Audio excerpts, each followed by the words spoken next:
Yes, good morning, good afternoon, and good evening, depending on wherever you are watching us from. Is another channel of politics on the street. You can subscribe to our YouTube channel, like our videos, share, comment for more political discourse. You can subscribe to our YouTube channel, like our videos, comment, share, comment for more political discourse. Yes, after the uproar in court in which nnamdikanu has said that Nigerian government has no constitutional power and authority to try him in Nigerian court, and Simon Ekpa has said that Nigerian government also cannot try his leader, nnamdikanu. The Chief Justice of Nigeria, Justice Ayo Ariwolo, has come out that either Simon Ekpa and either nnamdikanu and Simon Ekpa cannot intimidate the judiciary and the judges in Nigeria. He said he has issued a directive to the judges and said nobody can intimidate the Nigerian judicial system. He had issued a warning to Simon Ekpa to desist and nnamdikanu. How can you make justice to that, sir? Yes, I think what the CJN is trying to say at this point is referring to a revolution that was carried against itself. What I mean is this, that the Nigerian judicial system actually carried a particular revolution against itself, and it actually backfired. And that is why you see Ariwolo, the CJN, whose tenure is about to go to expire, and he will leave the office. We know his history. We know Ariwolo's history. We know what transpired during and how he was smuggled in, to do the damage on 2023 presidential election when the matter finally went to the court. But we are not expecting anything less or positive from such a personality whom Nigeria has tagged as one of the major problems, Nigerians had over 2023 presidential election. Nnamdikanu is of course on a mission, on a revolution. What Nnamdikanu described as a judicial terrorist, Islamic terrorist, has been celebrated all over the world. Nnamdikanu has received a lot of applause, for coming out boldly to even educate Binta Anyako and the Amowolo, what they call him, the prosecutor, federal government prosecutor, and they were all glad, that we were able to have tutelage from Nnamdikanu. So the fact is this, that Nnamdikanu has introduced a kind of spark, a kind of revolution in the Nigerian judiciary, and the thing is directly hitting on CJN, and that is why he's making the references to Nnamdikanu's address to the Nigeria court in Nigeria, telling them that what they are doing is treasonable felony against a state called Nnamdikanu. And secondly, the act of even sitting or facing or to responding to questions from Nigerian court, is an act of terrorism, because they lack the judgment, they lack the legal authority, to even try him in a court like where we saw nnamdikanu, stepping into the dock, and taking Nigerian court to the cleaners. It tells you that what P2B was trying to say as at that time, that although INEC was a major manipulator, but the real people that actually did the damage was Nigerian judiciary. That's what they refer to as the hope of the last of the common man. But we have seen it, often and on. Nnamdikanu has taken that step, to address the issue, and nobody till then has reacted to the amazement of so many Nigerians, including lawyers and professionals, activists, that nobody has been able to come out and say, this is our reaction, this is our view on what Nnamdikanu said. But it means they actually concord that what Nnamdikanu told the court at that particular time is nothing but the truth. See, when you continue in injustice without justice, you are going to face injustice. What Nigerian court, judiciary is facing, because because as a result of illegality they have done over and over again.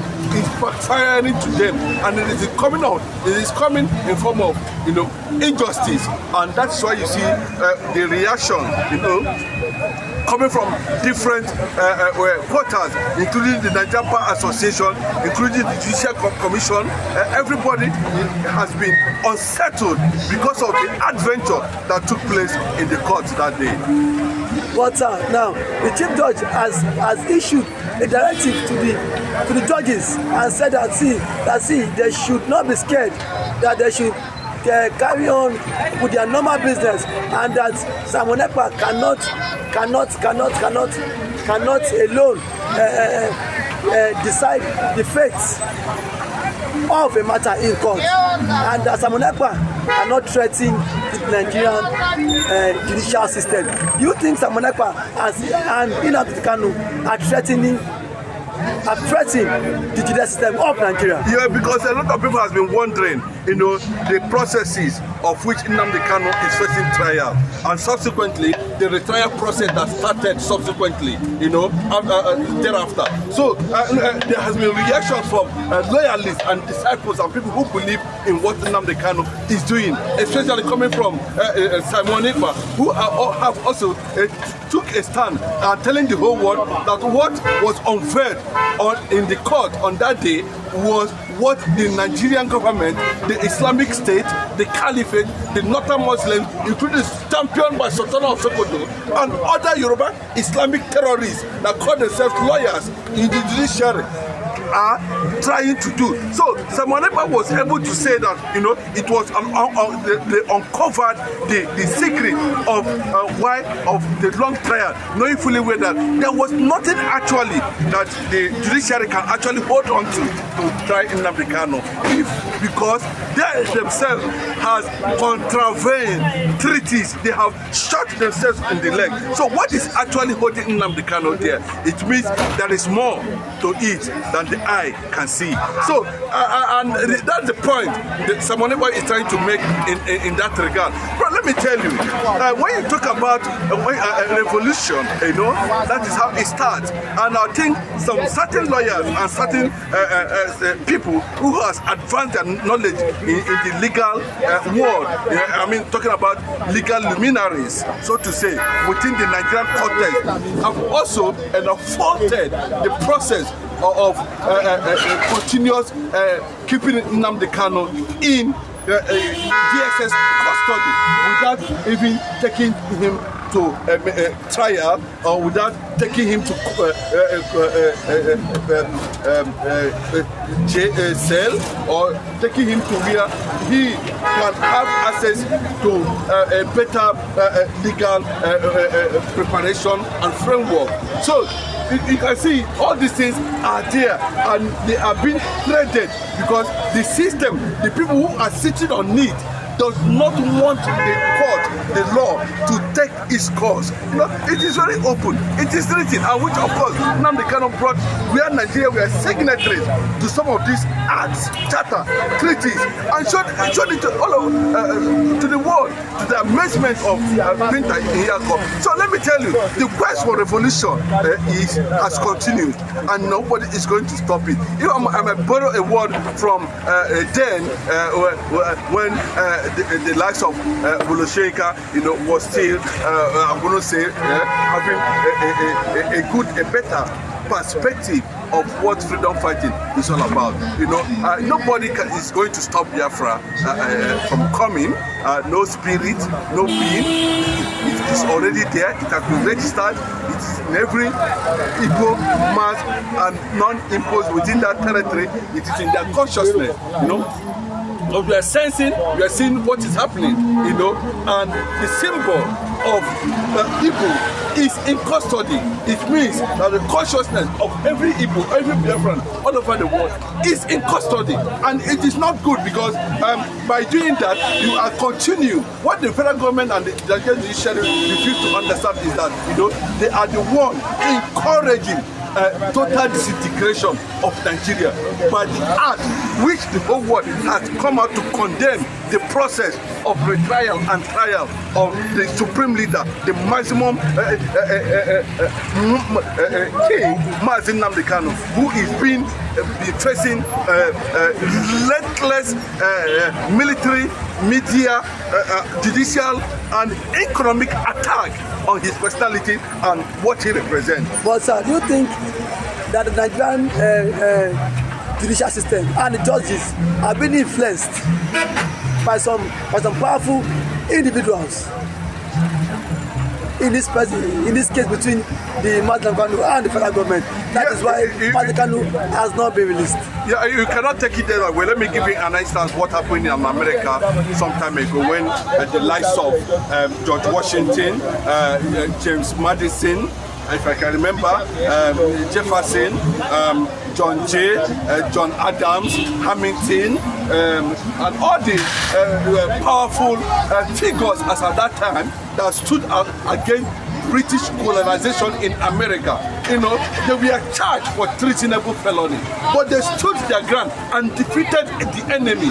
And that is what we are saying, that whatever the Northern Caliphate want to do, whatever the Islamic Muslim terrorists that want to do, whatever conquest agenda they have in their plan, whichever way they want to use it, using some both Islamic Muslim Yorubas, you know, who found themselves in the corridors of power against this man called Nnamdikanu. My one word for them is that the way and manner of which the likes of George Washington, Madison, Jefferson, Hamilton, John Jay, John Adams defeated British colonization is the same way Nnamdikanu, Simon Ekpa and other well-meaning agitators will rubbish the entity called Nigerian Terrorist Judiciary and Nigeria as an entity.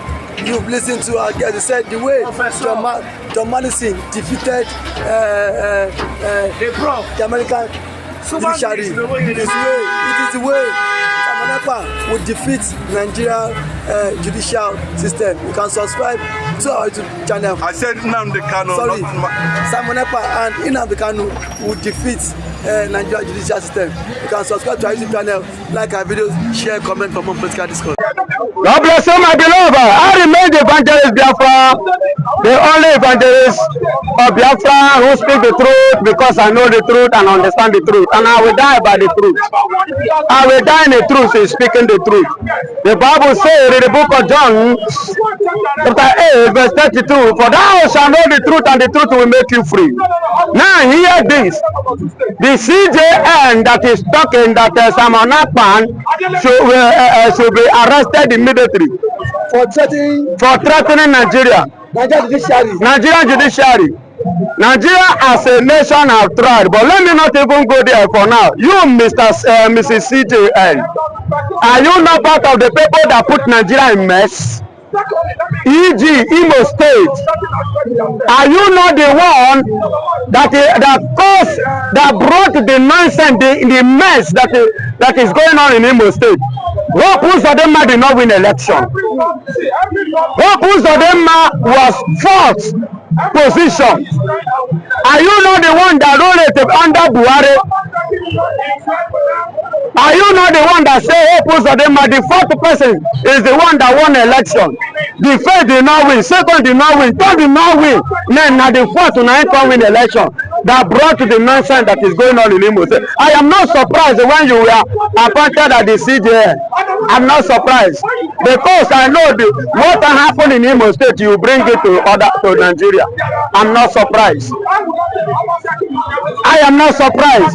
You are saying that for threatening Simon Ekpa, go by yourself. Is it today that Nigeria are trying to kidnap him or as usual or to arrest him? You by yourself go.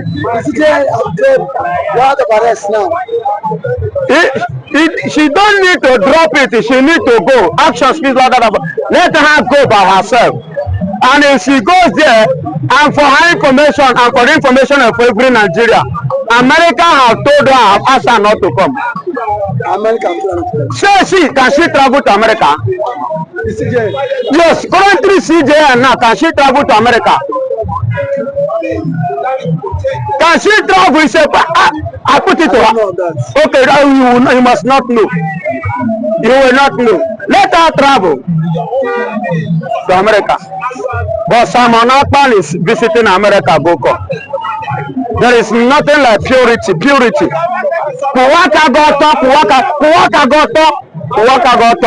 Whatsoever you are doing, be transparent, be like this. God is watching. Earth is watching. The whole world are watching. Animals are watching. Even the water that you drink, they are witness of your action, what you do. One day the secret will be exposed. But sir, do you think Simon Ekpa has right to threaten Nigerian judiciary? Did they threaten them, or he only speak a word? He said nnamdikanu should not appear in court. So that was what the CJN was saying, that Simon Ekpa does not have right to tell nnamdikanu not to appear in court. Okay, he tell nnamdikanu not to appear in court. Yes. Not that he tell the judiciary. Are you not seeing the different thing? He was talking to his boss. He was talking to his brother, elder brother. He was talking to his family. And you are not taking it to... No, it is simple. He gives his brother advice. It's a brotherly advice. In case she don't... That's why I say... you see Nigeria, I don't understand. It was a brotherly advice. Did he mention Nigerian judiciary? In his advice, he talked to Nnamdikanu direct. And even Nnamdikanu himself say he did not have confidence in Nigerian court. Yes. Didn't he say so? So what are we then saying? Why is she now say I issue warrant arrest? Do you think that place is like Nigeria? You just behave anyhow. You just come out. You violate human rights in Nigeria. Somebody's fundamental right and scot free. You know, I told you people before that if what happened to a foreign model in Britain, in UK, if it is here in Nigeria, he will escape it. These are the people that follow the law, irrespective of whom you are. Everybody obey the law. Forget your position. Forget your immunity. Yes. In other places, not in Nigeria. But in Nigeria, many are above the law, which you and I have seen. I could remember, let me remind the CJN that when the same current president now, Tinubu, was the governor of Lagos State, the late Gani Fayemi did what? File a case against him. Tinubu did not appear in the court, rather he sent a lawyer to represent him. He violated the law. So let's forget, we are not fools. He violated the law. During campaign, Tinubu was supposed to appear to give us speech. Tinubu did not appear. He violated the law of INEC. It's an offense. So CJN, I'm pointing it out for you. You are talking about law. And let me tell you, the Supreme Court of Nigeria, during the cashless policy time, Supreme Court looked at the case and said we should start managing the money, the old money, for a period of time. Buhari stood. Emefiele stood. That is to tell you that there are people that is above the law. And at the same time, during that cashless policy time, in the west and the east here, we are not using it. We obey the law, but the northerners are collecting that money from us, and they are spending it in their own side. That means people are above the law. And on this note, I stand. Simon Ekpa did not violate the law. Now, one thing is that don't you think Simon Ekpa should be afraid now that the CJN has issued a warrant of arrest for him to be brought back to Nigeria? Don't you think Ekpa should be very, he should take precaution and he should be careful? Let me tell you, CJN just issued a warrant, but Nigeria as a nation has been hunting for the guy before she came into power. Nigeria has been hunting for him. before she came into power. So her signature means nothing. You see that signature? It means nothing. If that signature should be valid, let her go and start from the beginning to repair the things, the errors she have made that is causing pain in Nigeria to every citizen, especially the Biafra land. Imo State, to be precise. She knows the truth. She knows the truth, but because of the pride, because, oh my God, I don't know the English that I will use to qualify that act, that action. Because what is happening in Imo State today, I am not happy about it. So now, Pastor, if I may ask you now, what is the status of Mazi Nnamdikanu? You saw in the court yesterday. With what I saw yesterday, Odogu carried Odogu. More carried more. It's a 1 in a million. It shows to me that Nigeria as a nation should apologize to Mazi Nnamdikanu. First and foremost, yesterday Mazi Nnamdikanu lectured them. He lectured them what they did not know. He lectures them yesterday what they did not know about their own law. Imagine you have a constitution and you have a law that governs your nation and you violate it. Or don't you watch it? Nigeria violated their law. So, and then Mazi Nnamdikanu put them through yesterday for them to know that they themselves has violated their own law. So they were going against their own law. That, yes, against their own personal law. And he proved it quoted for them. And he proved it to them. And they did not say it's a lie. They know it's the truth. So on that note, Nigerian law and those people parading themselves in the corridor of power doesn't have what it takes to try Mazi Nnamdikanu. It is bigger than that. They don't have what it takes to try Mazi. They don't have the quality. They don't have the quality. Don't see Mazi Nnamdikanu be free at any time soon. If they like, after all, they kidnap him. Are you hearing me? Yes. They kidnap him. So any day they like, they will free him. Any day they like. Any day they like. Too bothered that he should be free so soon. Hello. Do you know what? They believe by holding him Nnamdikanu, they have captured Biafra. That was their mindset. They never knew that capturing Nnamdikanu is opening wound. Are you getting it? Opening wound that is hidden. There is a hungry lion is somewhere breathing, looking for room to see his reaction, to feel his anger. They kidnap Nnamdikanu. Ever since Nnamdikanu have been in their custody, did they have peace? I'm asking, did they have peace? Federal government did not have peace. The state government did not have peace. Nigeria generally did not have peace. So at this point, you have to say very big thank you for always coming to air your views on our platform, Pastor. Thank you.